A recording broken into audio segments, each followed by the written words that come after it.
naciones enteras, creando divisiones de las que nunca te enteras. Antifático de paz, arrasa, arrasa, cerrás. El sistema te limita si la guita no tendrás. No, dominan, dominan, despertar, temerás, severas, severas, penas, sale quemar.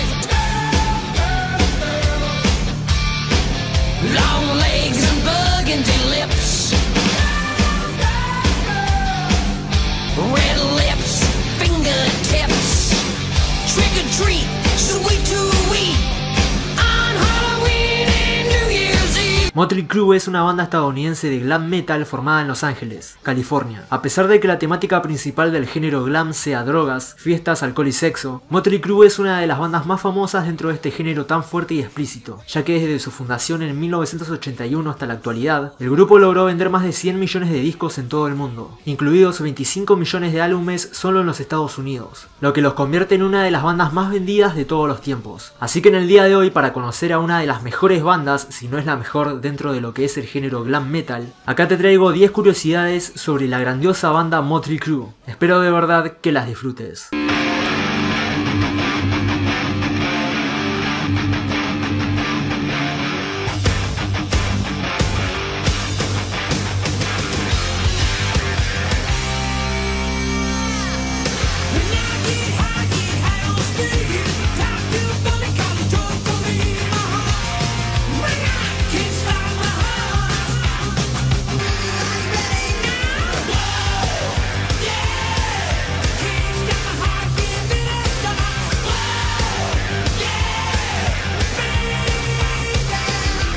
Curiosidad número 1. A fines de 1984, la banda finlandesa de hard rock Honey Rocks estaba en su segunda gira por Estados Unidos y la primera en llegar a California. Los dos conciertos destinados a realizarse en Los Ángeles se agotaron en 20 minutos, y el día que llegaron a Los Ángeles, el 8 de diciembre, el baterista de Honey Rocks, Nicholas Dingley, y los demás miembros de la banda excepto Michael Monroe, que se estaba recuperando de una fractura de tobillo, visitaron la casa de Vince Neil, cantante de Mötley Crüe, y pasaron la noche en Redondo Beach. Después de la fiesta durante horas, Neil y Nicholas decidieron ir a una tienda de licores local a comprar más alcohol, pero Neil, que estaba borracho, perdió el control de su auto y chocó contra un vehículo que se aproximaba. Los dos ocupantes del otro automóvil resultaron gravemente heridos y sufrieron daño cerebral, y Nicholas, quien estaba con Neil, terminó muriendo en el accidente, por lo cual Vince fue acusado de homicidio vehicular y conducir bajo la influencia del alcohol en relación con el accidente. Su nivel de alcohol en sangre era de 0,17, muy por encima del límite legal de California en ese momento, de 0,10. En julio de 1986, el juez de la Corte Superior del Condado de Los Ángeles, Edward Hinz Jr., sentenció a Neil a 30 días de cárcel, 5 años de libertad condicional, a pagar $2.600.000 en restitución a las víctimas del accidente y 200 horas de servicio comunitario. Luego de esto, Neil salió de la cárcel en 15 días por buen comportamiento. Curiosidad número 2.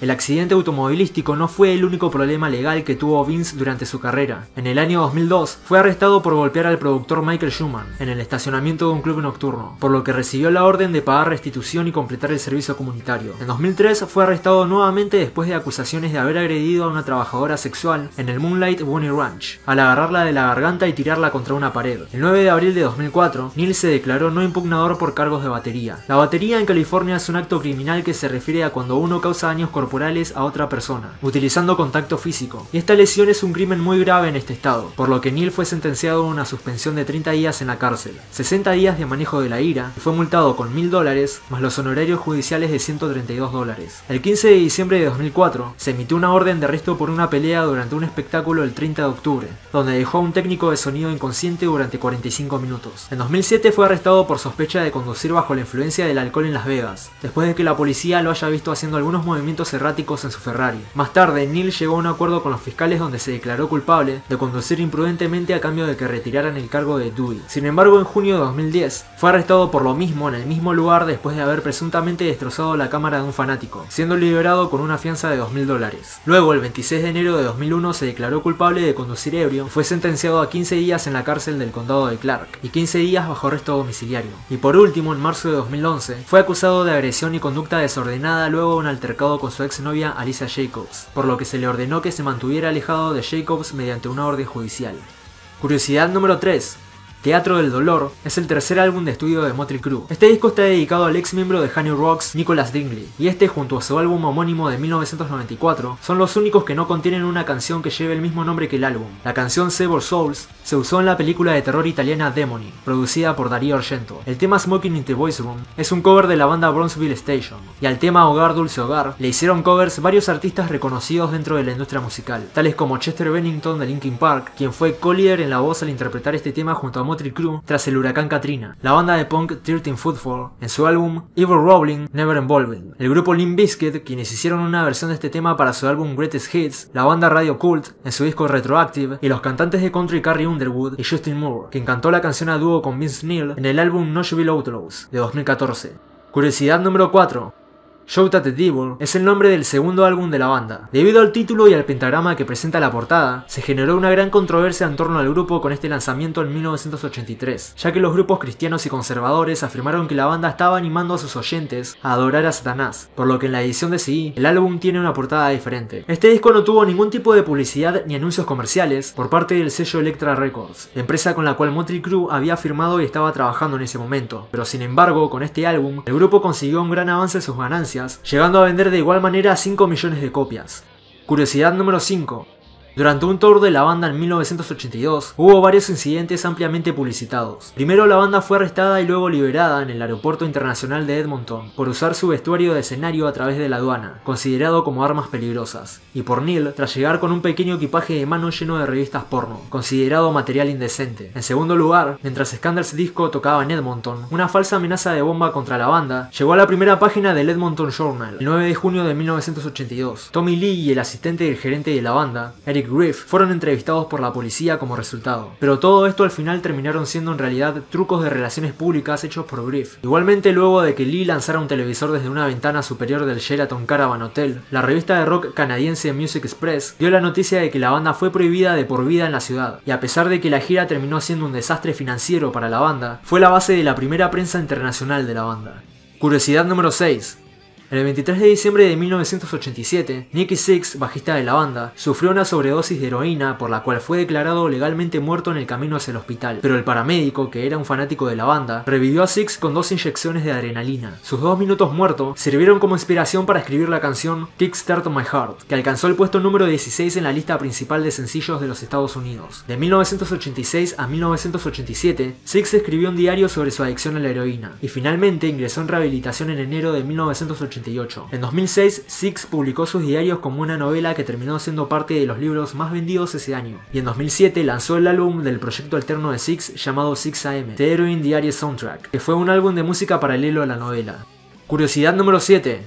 Dr. Feelgood es el quinto álbum de estudio de Mötley Crüe, y el primero después de que la banda haya estado en rehabilitación buscando su sobriedad. Además de eso y de ser el álbum más vendido de Mötley Crüe con más de 6 millones de copias distribuidas por el mundo, también es considerado por los críticos de música y por los fanáticos como el mejor álbum de estudio de la banda. Al productor Bob Rock le resultó difícil trabajar con la banda, a quienes describió como 4 asnos de Los Ángeles que solían beber una botella de vino y ya querían matarse los unos a los otros. Por lo que para minimizar el conflicto y permitir que la producción avance sin problemas, los gerentes de la banda, llamados Tyler y McGee, se negaron a permitir que la banda realizara una gira por Europa, y los mandaron a todos a tomar rehabilitación de drogas menos a Mick Mars, guitarrista de la banda, quien ya se había limpiado de drogas por su cuenta. Y por último, Bob hizo que cada miembro grabara sus partes por separado. Un día Vince, un día Nicky, otro Tommy y otro Mick, convirtiendo este álbum en la obra que lo llevó al punto máximo de su fama, y también en el disco que consiguió llegar al primer puesto dentro de la lista de éxitos Billboard 200. Curiosidad número 8. Thomas Lee es el baterista de Mötley Crüe y el fundador de la banda de rap metal Methods of Mayhem. Aparte de perseguir varios proyectos musicales en solitario y de haber participado con muchas otras bandas y artistas en la industria musical, tales como Rob Zombie, Nine Inch Nails, The Smashing Pumpkins, Courtney Love o Fall Out Boy. Lee nació en Grecia y se casó 3 veces. Su primera esposa fue Elaine Starshuk, la segunda fue la actriz Heather Locklear y la tercera fue Pamela Anderson, con quien tuvo 2 hijos y grabó un video sexual mientras estaban de vacaciones, el cual fue robado en 1995 y lanzado en internet haciéndose viral en poco tiempo, por lo que Anderson demandó a la compañía de distribución Internet Entertainment Group. En 1998, Lee cumplió 6 meses en la cárcel del condado, luego de patear a Pamela Anderson mientras sostenía a su hijo Dylan. Durante un altercado por la negativa de Anderson a llamar y pedirle a sus padres que no acudieran a la casa de la familia, Lee atacó a su esposa dejándola con moretones, una uña rasgada y temor por la seguridad de sus 2 hijos, Dylan y Brandon.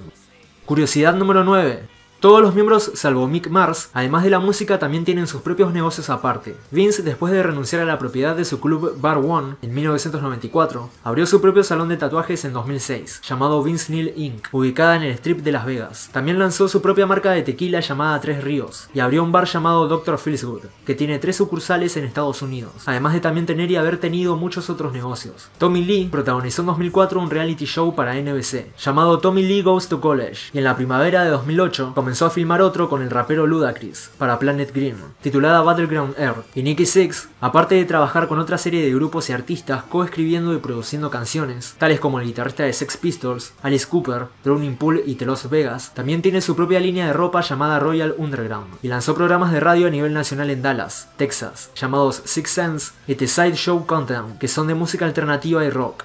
Curiosidad número 10.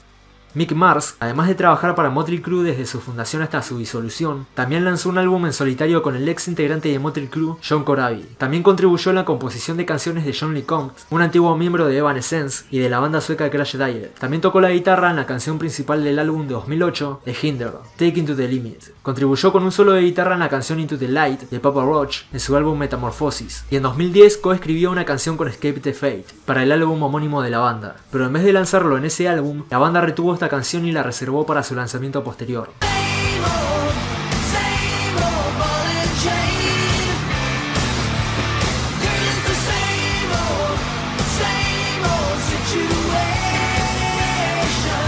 Y bueno gente, así termina el video de hoy. Si el video te gustó, te agradecería mucho que lo compartas y te suscribas para recibir más videos como este. Y si querés, también puedes seguirme en las redes sociales que ves en pantalla. Dicho todo esto, nos estamos viendo en el próximo video.